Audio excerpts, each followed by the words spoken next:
एक दिन हम ना इस बॉक्स को खोल के भी देखेंगे कि उसके अंदर क्या क्या चीजें हैं।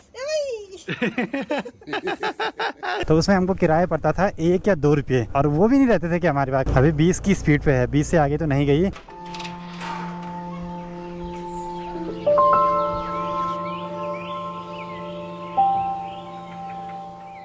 सबसे पहले आप सभी को मेरा प्यार भरा नमस्कार। मेरा नाम है आलोक राणा और स्वागत है आप सभी का देवभूमि उत्तराखंड के इन खूबसूरत पहाड़ों से। अभी सुबह करीब 8 बज रहे हैं और आज के दिन की शुरुआत भी हो चुकी है। मौसम काफी प्यारा सा है। माँ पापा जा चुके हैं अपने अपने काम पे, मैं ही घर पे हूँ। बस मुझे घर की सफाई करनी है, छोटा मोटा काम निपटाना है। तो चलिए आज के दिन को शुरू करते हैं। सुबह का सबसे इम्पोर्टेंट काम रहता है घर की सफाई करना, जो कि मैंने अभी निपटा दिया है। अब इसके बाद इन खूबसूरत नज़ारों का आनंद लेते हुए नाश्ता करते हैं, क्योंकि सुबह से अभी कुछ भी नहीं खाया है। और आज के नाश्ते में है रोटी, आलू की सब्जी और चाय।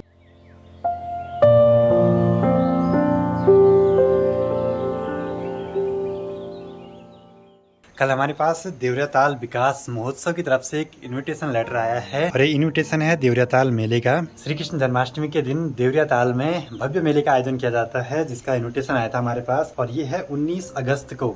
तो उस दिन ना पूरे गाँव की झांकियाँ आती हैं, वहाँ पे कार्यक्रम होते हैं, और सब कुछ सही रहा तो उस मेले में जरूर जाएंगे। थोड़ा सा बारिश का रहता है उस दिन सीन, बारिश लगती है तो फिर दिक्कत हो जाती है वहाँ। यहाँ खेतों में देखिए छोटे छोटे पक्षी है ना, झंगोरे की बालियों पे बैठे हुए हैं। तो आजकल पक्षियों के भी खूब सारे मजे हैं खेतों में। उनके लिए खाने के लिए बहुत सारी चीजें हो रखी हैं। अब लंच का टाइम हो चुका है तो निकल पड़ते हैं लंच करने के लिए। और स्कूली बच्चों की छुट्टी भी हो चुकी है। अब शाम को हमको यहाँ पे पता करना है कि हमारे जो पैनल है उसका फ्रेम बना या नहीं। ऊपर पहाड़ियों पे फुल बादल लगे हैं और अभी धूप बिल्कुल भी नहीं है। सुबह के टाइम पे मौसम बिल्कुल अलग था, हो सकता है शाम तक बारिश लग जाए। देखते हैं क्या होता है। हेलो। और ये सभी हैं अपने व्यूअर, छोटे छोटे बच्चे। हाँ भाई चल हाथी जाना के विजय।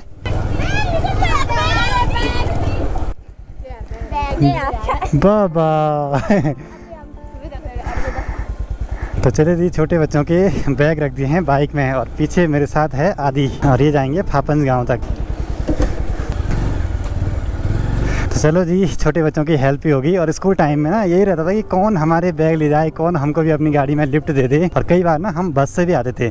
उस टाइम दिन के टाइम पे एक बस आती थी जो शायद रांची से रुद्रप्रयाग के लिए जाती थी, और छुट्टी के टाइम पर ठीक वो मनसुना से ऊखीमठ को निकलती थी। तो उसमें हमको किराया पड़ता था 1 या 2 रुपये, और वो भी नहीं रहते थे कि हमारे पास, कभी किससे मांग के या घर से मांग के ले जाते थे। बाकी जो ये आदि है ये बहुत छोटा था जब मैं फापन आया जाया करता था, तो उसकी फोटो भी है मेरे पास। तो ऐसा कुछ सीन है। बाकी बस में फापन से गया था उनके बैग छोड़ने के लिए। अब मैं घर की ओर वापसी जा रहा हूँ। अब यहाँ पे देखिए आजकल मॉनसून के कारण खूब सारा पानी आया हुआ है। बाल्टी ले आनी थी और बाइक धोनी थी। यहाँ पे मस्त मजे हैं बाइक धोने के। और ये ठीक सामने जा रही है मैक्स गाड़ी। पहाड़ों में ये गाड़ियाँ ज्यादा चलती हैं, पर अब शायद ये कंपनी ने बंद कर दी हैं। अभी यहाँ पे स्कूटी नहीं है, इसका मतलब यह है कि पापा जी भी नहीं आए अभी स्कूल से। शाम के 6 बजने वाले हैं और थोड़ी देर में सनसेट भी हो जाएगा। और दिन में लंच करने के बाद ऐसी नींद आती है कि सीधे शाम ही दिखाई देती है ठीक सामने पे। चलो चलो चलो चलो चलो चलो, थोड़ी देर में सनसेट हो जाएगा। उससे पहले जब धारा जाके हाथ मुंह धो लेते हैं ठंडे ठंडे पानी से। अब यहाँ धारे के पास में आजकल थोड़ा सा गंदगी हो गई। गंदगी मतलब घास फूस और पत्तियां ज्यादा हो गई हैं। तो एक दिन आके सफाई करनी पड़ेगी। ऊपर से झाड़ियां भी काटनी पड़ेंगी पानी के स्रोत के पास से। पानी तो फुल है भाई आजकल। वैसे इस साल ज्यादा बारिश नहीं हुई, उसका असर पड़ेगा हमारे इस धारे पे। अभी तो खूब पानी दिखाई दे रहा है। अगर इस अगले 1 महीने में बारिश सही मात्रा में नहीं हुई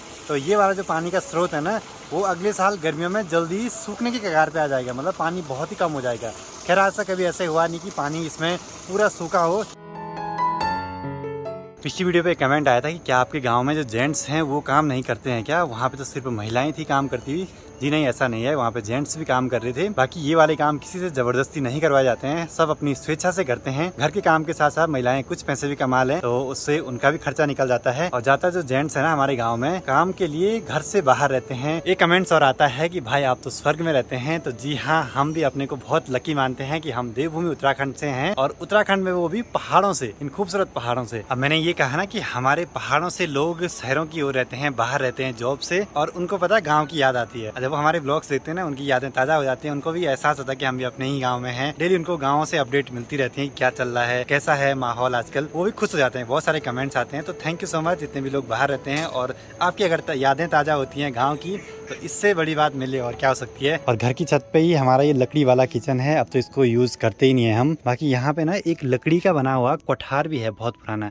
तो एक दिन इसको खोलेंगे और इसके यहाँ से ना एक छेद भी है, इसके यहाँ से चूहे आराम से घुस जाते हैं इसके अंदर। तो ऐसे होते थे पुराने कोठार, मतलब पुराना जमाने का संदूक बॉक्स जैसे बोल सकते हैं आप। और यहाँ पे घट भी है पुराना। बाकी चूल्हे की हालत तो कुछ ऐसे हैं, पूरी नमी नमी सी आ गई है।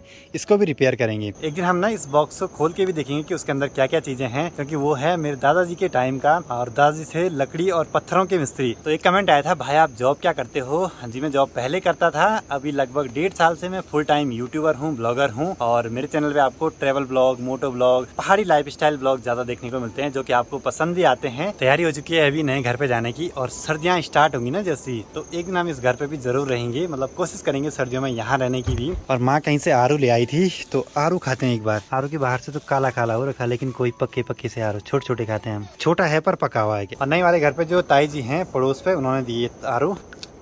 ये आरू खा के ना बचपन के दिन याद आ गए। दीदी और मैं ना, यहीं घर के पास में एक आरू का पेड़ था बड़ा सा, अब तो खैर वो सूख गया, खराब हो गया। तो उस पे हम बैठे रहते दिन भर। एक दिन दीदी उससे धड़ाम से नीचे भी गिरी।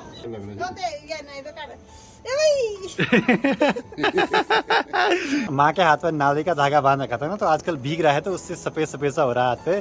तो मैंने बोला मैं काटता हूँ, ब्लेड ले आया।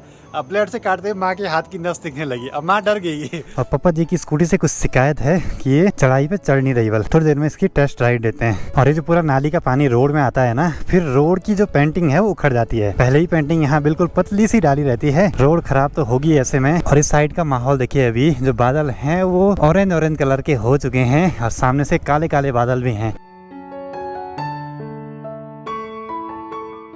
तो वेल्डिंग की दुकान पे अभी पहुंच चुके हैं। अब देखते हैं यहाँ पे सोलर पैनल का स्टैंड बना या नहीं। चलो जी, यहाँ पे सोलर पैनल का स्टैंड भी बन चुका है। अब इसको घर तक ले जाएंगे यहाँ से। तो इसका एक बार वेट कर लेंगे, उसके बाद देखते हैं।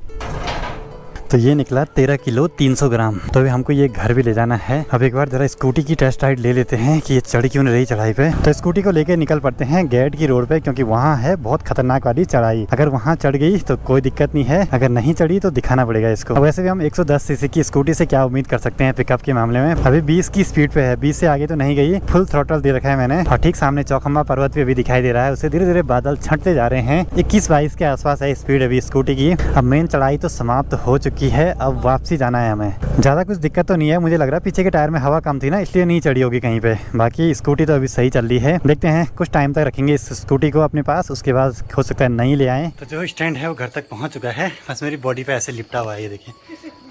पहले इसमें प्लेट को नापते हैं कि सही नाप का बना या नहीं।